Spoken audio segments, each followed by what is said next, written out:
केन्दुझर जिला घटगाँ ब्लॉक बालीपोखरी ग्राम पंचायत अधीन हाथीनोटा ग्राम में पानी को नहीं राजनीति चर्चा जोर धरी मिली सूचना अनुसार टांगर तली और हाथीनोटा दुई ग्राम को वसुधा योजना 70,000 लिटर गोटे ओवरहेड पानी टांकी रही सकाळे और संध्या समय चलैवाई जड़े कर्मी नियुक्ति होती निर्वाचन शेष पर हाथीनोटा ग्रामवासी को पीवा पानी वंचित कर ग्रामवासी अभियोग आनी बीजेडी सरकार को भोट न देबारु सरपंच एभली काम करथिबा अभियोग करथिबा बेले आम प्रतिनिधि स्थानीय सरपंच सहित आलोचना करथिले आलोचनारे सरपंच भित्तिक अभियोग को संपूर्ण खंडन करछंती आहुरी मध्य कहिसंती मु लोक प्रतिनिधि पंचायत रे बसवास करुथिबा समस्त लोक मोर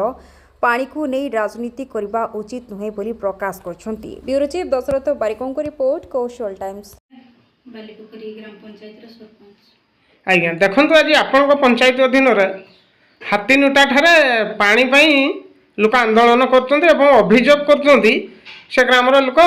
यही दिन में भी पानी टोपे पीवा पाऊना ए बाबद कौन कहे देखो आम वसुधा योजना प्रचुर परिमाण पानी जोगेचु किंतु आमर जेहेतु पाइपलाइन टिके जाम थिला माइनर काम गुड़ाक थिला ता आमे खूब शीघ्र पर देलुणी काम शेष पर्यायर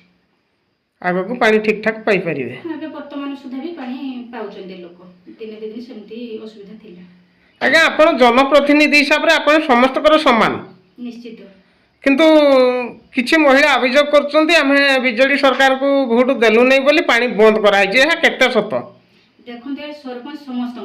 समस्त जनसाधारण सरपंच एथि दलीय भितर किसी कथा उठुना इमिति अभियोग जदि लोक भी कर संपूर्ण मिथ्या। नमस्कार।